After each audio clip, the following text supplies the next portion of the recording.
Hi, and welcome to my May studio update. I started doing this live stream instead of a monthly vlog, and it's just an experiment. You let me know what you think. On today's episode, I would like to cover some news and things I've been up to lately, cover some projects that I released recently, and then show you guys what I've been up to that might be coming out in the future. If you have any questions, I'd love to answer them throughout the show and chat at the end if you'd like. Load the chat up with your questions and comments, and let me know where you're from. I'm dialing in, broadcasting from my Brooklyn studio. With me today is a sleepy puppy, Olive. She's also overexposed because the sun is very bright, although a thunderstorm is supposed to be rolling in. How's the weather where you are? Hello from Boulder, Colorado. Hi, Peter. Welcome to the show. Okay, so it's Maker Faire weekend. So if you're a maker and you're anywhere near the West Coast, you're not watching this stream today. You're at the San Mateo County Fairgrounds for, I think it's the 13th annual Bay Area Maker Faire. Super awesome event. I have been to it several times. I obviously am not going this year. It's tough for me to travel with my knees, but I will always make it to the New York one when I'm around. So I've been to every single one of those so far.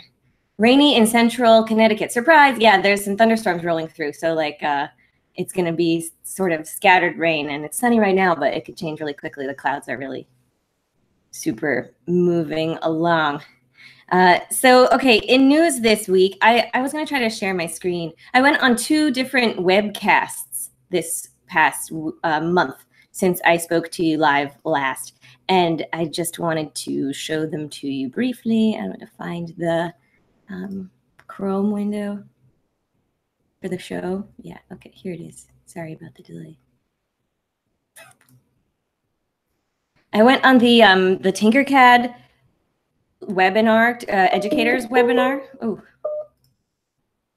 I'm receiving an actual phone call. I went on the Tinkercad educators webinar called Sparking Future Makers in Your Classroom, and hosted by Kellyanne Mahoney, and there were some guests from some Boston education program and some wearable electronics. It was really fun. And I did a demo of Tinkercad circuits. And likewise, so here's like a clip from it. And there's a link, by the way, to all of the things I'm talking about today in the description of the video. So I did a demo of how Tinkercad circuits works and how you could use it maybe in a classroom setting or inspire kids to use it, and without having to buy an Arduino, you can simulate it there.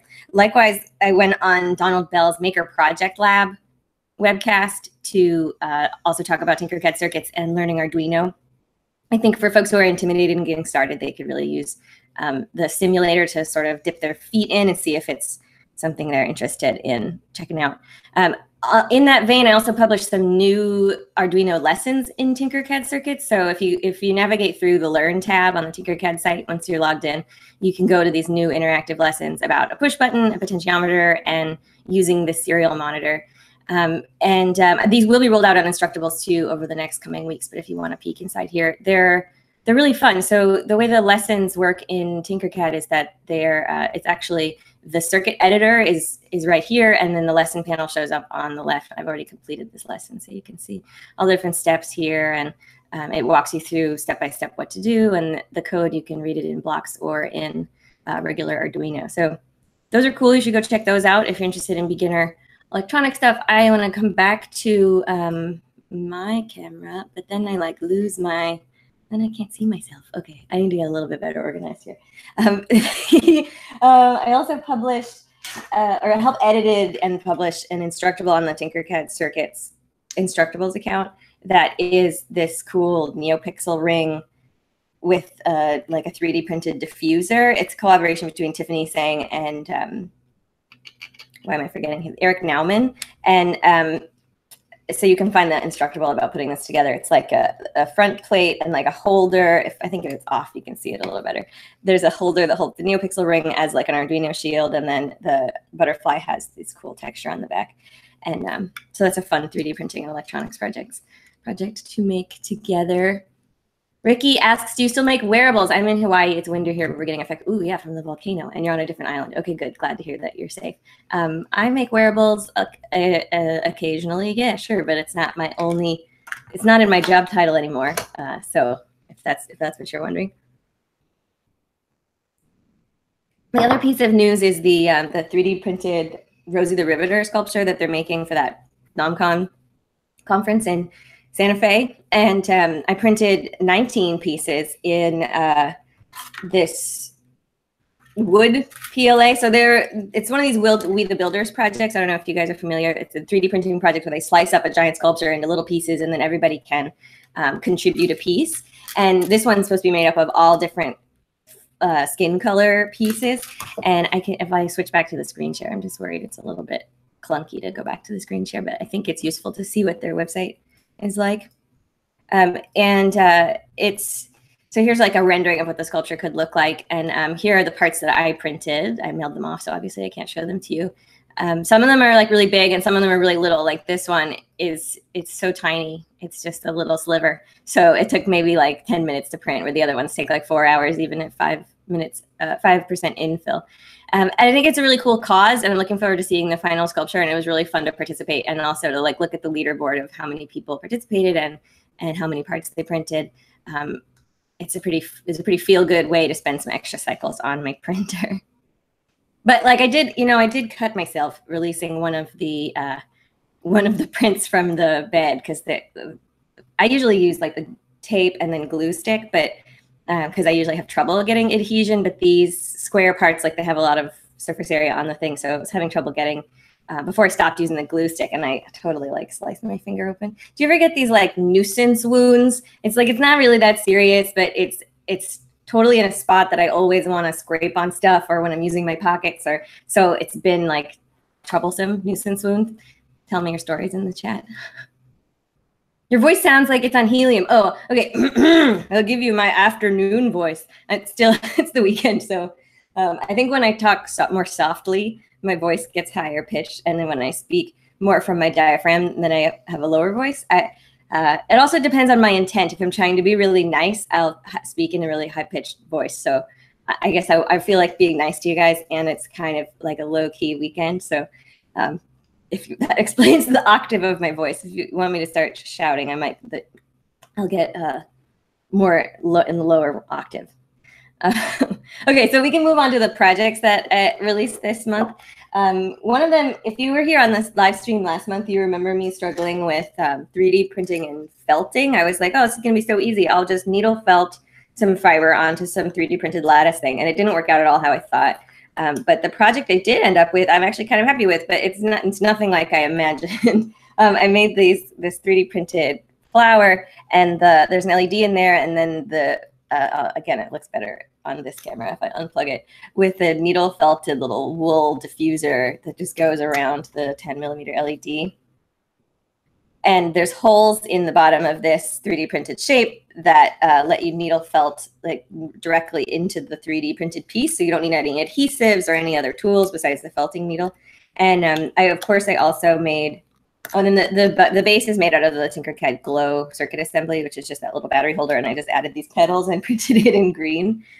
I made a regular version that does not use 3D printing, since I know that does not use needle felting. This has the same number of syllables, 3D printing and needle felting.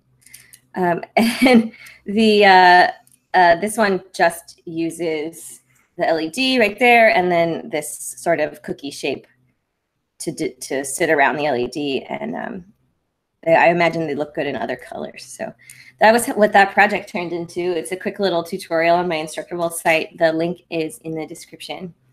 And then the other project that I released this month is my leather wallet project. So I made a leather wallet last summer for my boyfriend, and I just wanted to get started with leatherworking. I took the free Instructables leatherworking class that my colleague Michaela wrote, and was having fun learning. Like, I mean, I know how to sew, but I don't know like specific leatherworking techniques, and there's a lot there. So I picked it up rather naturally and made this cool wallet and gave it to my boyfriend. And I used it for the solar etching video. If you remember, I did this like magnifying glass and a stencil to like etch designs into wood or leather. And he loved the wallet. It was great. And I was happy that it wasn't like a published project, because it was my first leatherworking project ever. And I think there were some things I could have done better on it. And then recently he lost the wallet. So, I mean, with no one's fault, like it just disappeared kind of deal. But so I took the opportunity to make a new one and film it. And I happened to have some more of that leather left over from the original project that I had used for another take of the solar etching. So it just worked out that I could make another wallet that looked almost like exactly like the first one, and kind of, yeah, improve upon the things I wished I had done better, make my stitching nice and even. But it's really fun to do leatherworking. I didn't realize how it's really addictive, since there aren't as many stitches. The stitches are bigger than in sewing fabric together. It feels like you have to sew it by hand, but when you do, it's like you feel like you're accomplishing so much because it progresses really fast. So if you're looking for a new hobby, I recommend taking up leatherworking, and the Instructables free class is a really great place to get started.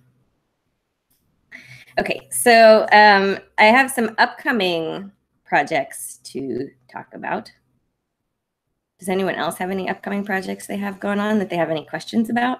I'd be happy to talk to you about what parts you might want to use, or where you might go for resources, for tutorials to get started, for the building blocks of your project, that kind of stuff. Otherwise, this will be a real fast live stream because I'm just breezing on through my my list here. All right, now I'll go back to my browser window and show you. Here are the 9 of the parts that I printed for the We the Builders project, all in that Hatchbox wood PLA, which prints really well on my printer. I didn't have to change any of the settings or anything. Hi, Dino. Nice to meet you. I mean, not to meet you. Nice to see you in the chat. Are you going to make a leather seat for your CV360 scrambler build? That would be cool. Here's the tutorial for the 3D printed flowers with the, yeah, you can see the light better in my photography than in the silly webcam. And then it includes like this embedded Tinkercad file and also the STLs if you want to download them. And here's some more of the parts. I'm working on an Instructable for the leather wallet. I just have not. Welcome back. That's me talking to you about it. I just haven't gotten a chance to write it up yet. I have all the photos set, but there's a video link in the description for that one. The other project that I made recently is a phone case. So here it is. This is a phone case that is made from a sketch of mine, and like a doodle page from my maker's notebook, which is graph paper. So I was doodling with different colors of markers, and then I scanned in some of my doodles and I put them into this site called Society6, which is like a custom printing site that makes all kinds of stuff like home decor and in this case, yeah, phone cases. And I don't have an iPhone, and they only made cases for iPhones. And so I got this case printed for my boyfriend instead, and he loves it and he gets compliments on it all the time. And so I thought I would just let you guys know where I made it and see if you were interested in checking it out. The phone case is just one of the things that you can make, which is really cool. I think here's the whole collection of things that I made from my doodles. These backpacks look super cool. I think they're probably for kids, but it's just fun to play around on the site and see your own artwork represented in finished product form with so little effort. I have a couple of these pouches with other designs from other artists and from the Beatrice Embroidery Project. And then I also have this clock. I love the clock. It's in my bathroom. It's really great. And then here's the phone case. It's the lava blocks. And what's great about this site is you can pick like your phone model. I guess like they have some Samsungs. Yeah, I just had a Note 4, which is too old for this list. And then now that I have a Pixel now, they do have a custom case option on the Google Store, but not on the Society6 site. So anyway, that's what's going on with that. I think it's a really fun place to spend an afternoon playing around making custom stuff. And even if you're the only one who orders it, which in the case for me, that is usually the case, it's really fun. And you get